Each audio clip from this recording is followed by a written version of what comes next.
Hello, loyal Anchored Decisions listeners. Thanks for tuning in. Been a few weeks since I have done an episode. That's because Florida has gotten several hurricanes.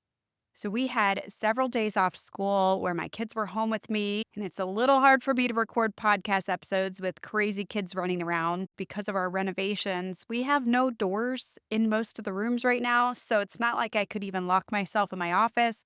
You can hear everything bounced around. And then on top of that, my one son was off for Rosh Hashanah. My other son had the stomach flu and was home. So I've just had a lot of days off, feeling a bit behind. So, with that said, I'm excited to have another episode drop. But I also wanted to let you know that this will be my last episode of this season. So, I have an exciting announcement for why I'm pausing the podcast for a few months. And one of the reasons is we just got our permit to take down the wall between our living room and our kitchen so we can start our kitchen renovation. So I know it's going to be crazy here with contractors and my husband working a lot of hours, doing a lot himself to save money so that we can actually afford to do all of the things that we want with this kitchen renovation. But this also means a lot more work on my part since I will be helping out with things or having to clean up after them and make sure that we don't get dust everywhere in the house as we renovate. Our kitchen's going to be torn apart, so cooking is going to be a little more complicated. We are living in the house through the renovations. So it's just going to cause a little bit more stress on us as a family. And I want to make sure I'm dedicating time to my kids and focusing on them, be present with them, especially through the holidays coming up. And I know that all of you are busy as well with the holidays. You might not be listening to podcasts at this time. And I want you to be spending that time with your family and doing Jesus Christmas stuff and Christmas activities, serving in your church or wherever. So I'm pausing the podcast for this season, but this also means an exciting announcement for Anchored Decisions. And that is by spending a little less time recording and editing the podcast each week, I will be able to dedicate more time to building out more decision guides, more decision resources for you to help you in your decision making journeys, in finding your path, your purpose, staying in line with God's will. And I actually have one new guide coming out soon, which you'll probably hear about just through my social media and my email newsletter. If you listen all the way through to the end of this episode, I actually do give a sneak preview of what that guide is. So make sure to stay tuned to that. Then I am planning on launching season 2 of the podcast in the new year, either January or February, depending on how our renovations are going. I'm still planning on recording throughout the next few months, just not editing and posting the episodes. I have a few awesome guests lined up already to do some interviews, so I'm excited to share all those with you guys. So, if you are new here, welcome. Go back and listen to old episodes, go through the list and download any that are applicable to you that you'd be interested in. And if you're a loyal listener and you've caught several or all episodes so far, first of all, thank you. Thank you. And then also, I just want to make sure that you guys stay connected because I don't want to lose momentum. I don't want to lose connection. So go over and follow me on Instagram at Anchored Decisions because I'll be sharing a lot of home renovation updates there. And then also, if you want to join my newsletter, I promise you, I do not send out emails that often. So I will not be bogging down your inbox. But that way, you will know when the podcast is back up and running because I will be sending that information out. So go ahead and grab my free decision compass. That's a great resource for you to help set your decision foundation of what are your values and your non negotiables and the things you want to consciously and be intentionally focused on so that you can make decisions from that intentional place.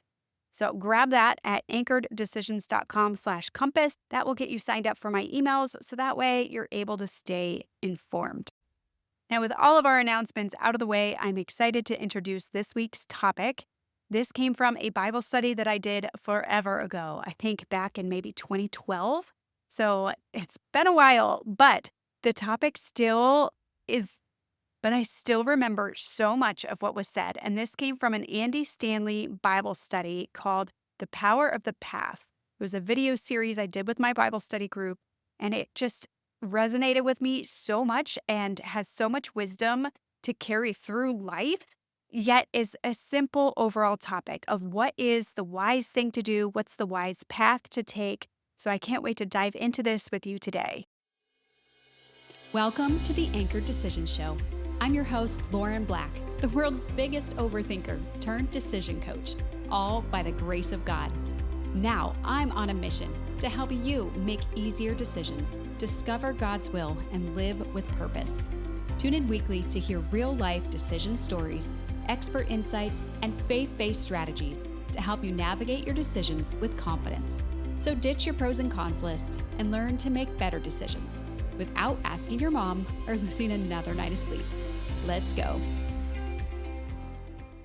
Okay, so welcome back. Today's episode will be pretty short, but I know it'll be impactful. Wanted to just share some pieces from Andy Stanley's Power of the Path in making decisions. And so the main overall concept that he asks is, what is the wise choice? So think about the decision you're facing, or just one decision that you're facing, and what is the wise choice there? Sometimes we get caught up in, oh, is this a bad choice? Well, it's not really bad. It's not really sinful. It's not really hurting anyone, but is it wise?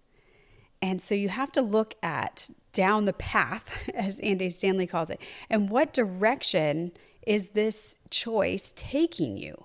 And is it taking you in a direction that's leading to things that are good, healthy, godly, beneficial? Is it leading you towards your goals, or is it just kind of meandering? It's fun, but it might not be the wise choice. So he always talks about how it's your actions, not your intentions, that determine your destination. So you could have all of the intentions in the world of heading out to Colorado, going to the mountains, going skiing. But if you don't actually get on a plane and go out there, or set the GPS to get you there, you might just start driving thinking that you know where you're going, and then just like in Dumb and Dumber, end up in a completely different state because you're not taking the right actions to get you there. Now, I know that's kind of a silly example. Let's think of something else. Maybe if you want to retire early and you want that financial stability within your retirement, what are the actions that you're taking now to get you there? So you might have a lot of savings and you have cash at hand and think, you know what, it would be really fun to buy a boat. I think our family would get a lot of enjoyment out of it. We'd have quality bonding time. We could bring our friends and family and neighbors out with us. This seems like a really good thing.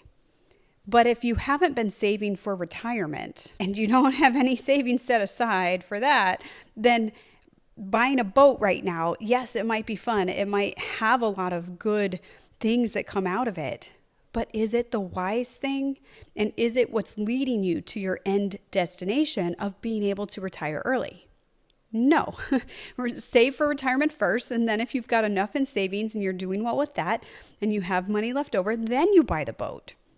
So that's a more real life example of choosing the wise choice and looking far down the path at where you want to be and the actions you need to take to get you there. So often I see parents who have really crazy young kids. I'm one of them. But you see these parents that give up on discipline of their kids right now because it's too stressful. You just don't want to fight with your 2-year-old anymore. So you give in to giving them cookies for breakfast. And obviously, if there's a one-off thing where you're giving your kids cookies for breakfast, just like a one-time thing, that's not going to set them up for failure down the line. But if you are constantly giving in to every little thing that your child begs and whines for, even if it's not something healthy or a good choice for them, or you're just not ever setting yourself as the authority, if you're not teaching them to make good choices on their own, then look at what's down the path. How are they going to act when they're a teenager and they don't want to respect your authority? And all the years leading up to that, you've let them walk all over you because you just didn't want to fight with your child. You didn't want to lay down the law and be the bad guy. And so where is that leading to? Is that the wise choice? So you have to make the hard decisions today, do some things that may not feel comfortable or fun or enjoyable in order to have the path that you want later on and be in the right direction. When it comes to choosing the wise thing and knowing which direction to take, so much of this as faith-based people, we need to turn to the Bible first. There's so many wise proverbs in the Bible, so many stories of wise people or people making poor decisions. There are Psalms, tons of things you can turn to gain wisdom from. And then you look at Proverbs 16:9. In his heart, a man plans his path, but the Lord determines his steps. So are you aligning yourself with God's ways and tuning into his voice and what he speaks to you so that you can follow down the path that the Lord directs you down? And you're seeking and praying as you choose your direction, as you take those action steps, that you're seeking out God's will. You're praying over it. So just be in sync with God in prayer, in relationship with him, and not just when you need him.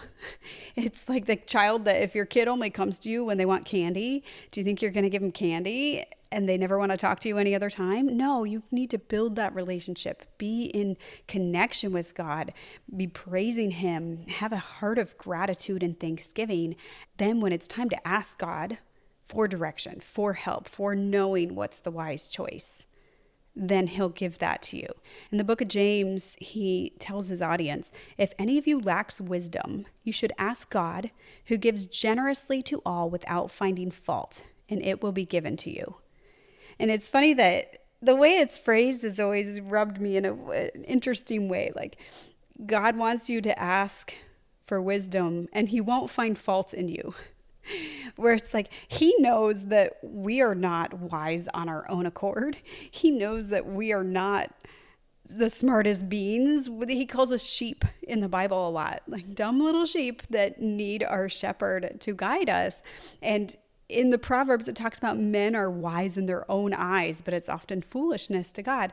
So to me, it's just funny to see that, like, oh, he won't find fault in you. It's like he knows that you're not super smart. In fact, when you ask for wisdom, that's actually showing that you're being humble in your approach, because you're saying, hey, I don't have the wisdom it takes for this. I need that wisdom. God, please give me wisdom.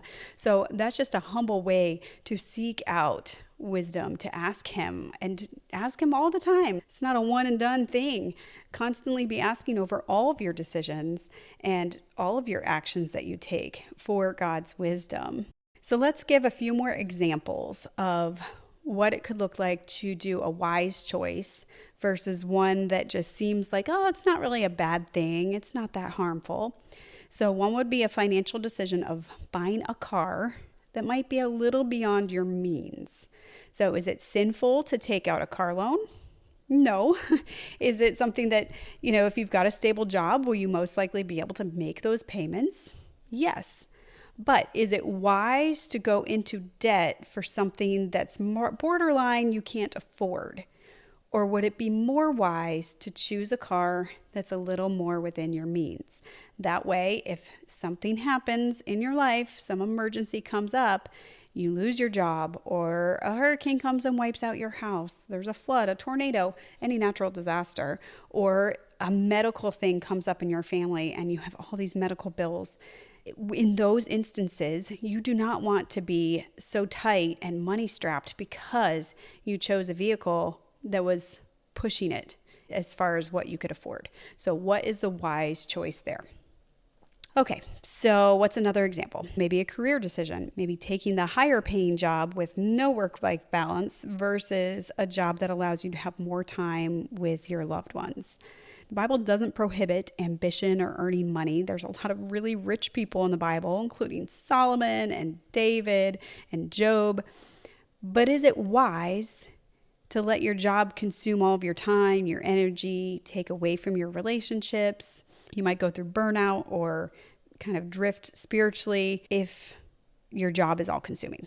So what's the wise choice there? So sometimes in these situations, we justify our decisions because we want it so bad, or because, oh, it's not harmful, or because it's fun and enjoyable. And so certain things, yes, they might not be wrong. They might not be against the Bible.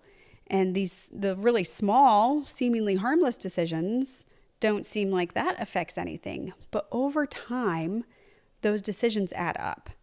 They compound over time. They set a direction.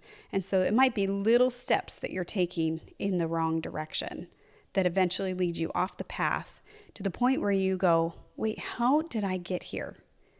No one sets out to be in debt.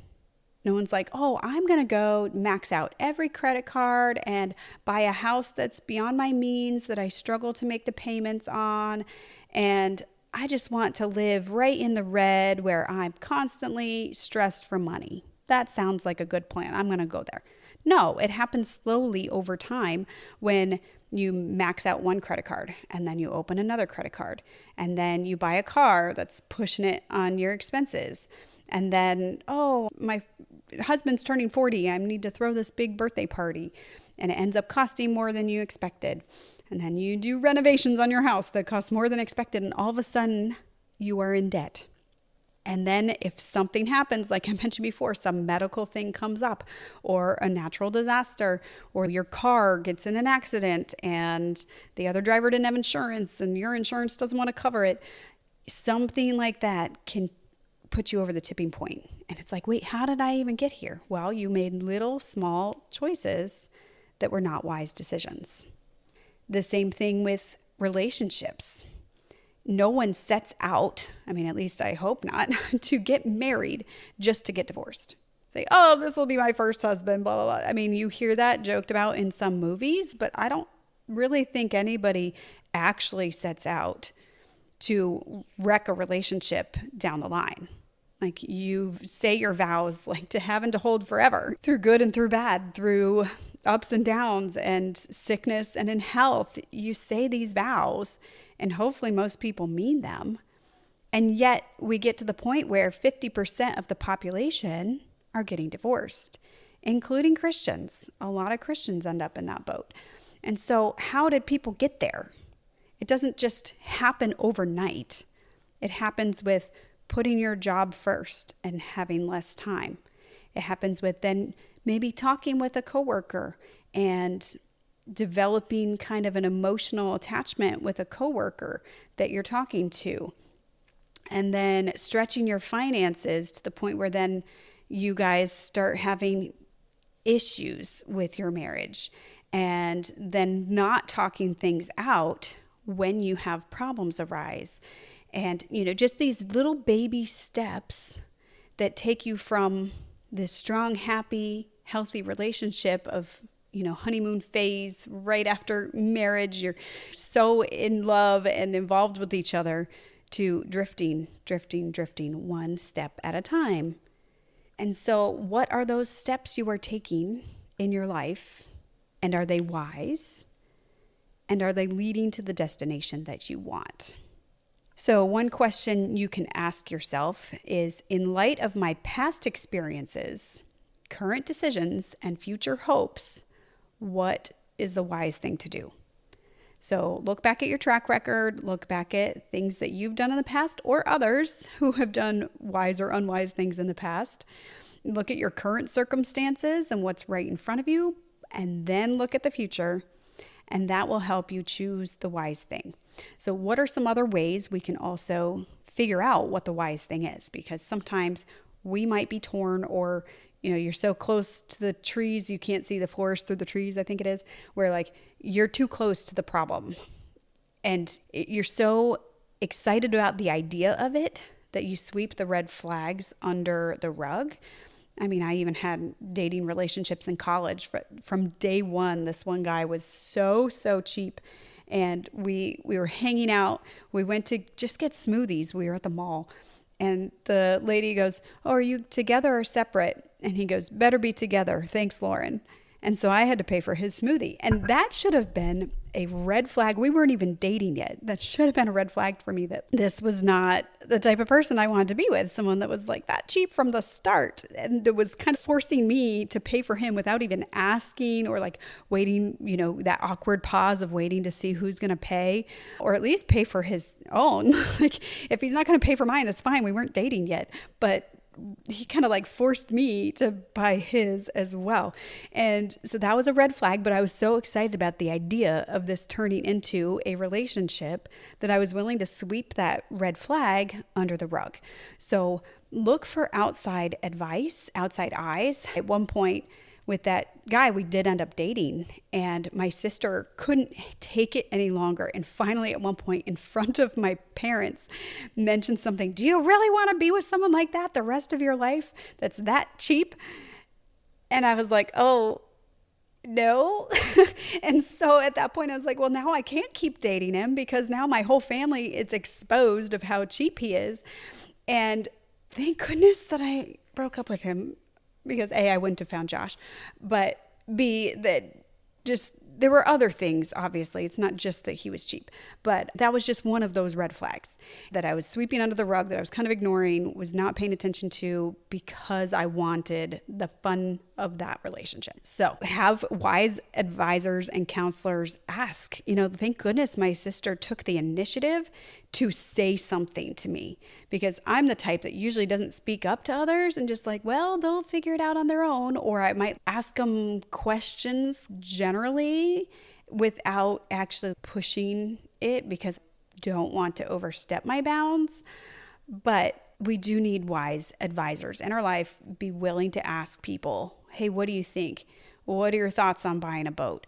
What are your thoughts on taking this job and this position? Talk to someone who's been in that position and say, what's it actually like? And is this something I want? If my goals are XYZ, will this help me reach those goals? If your goals are to have a strong family unit and you're accepting a job that has you working 24/7, then you're out of line there. So go to God in prayer.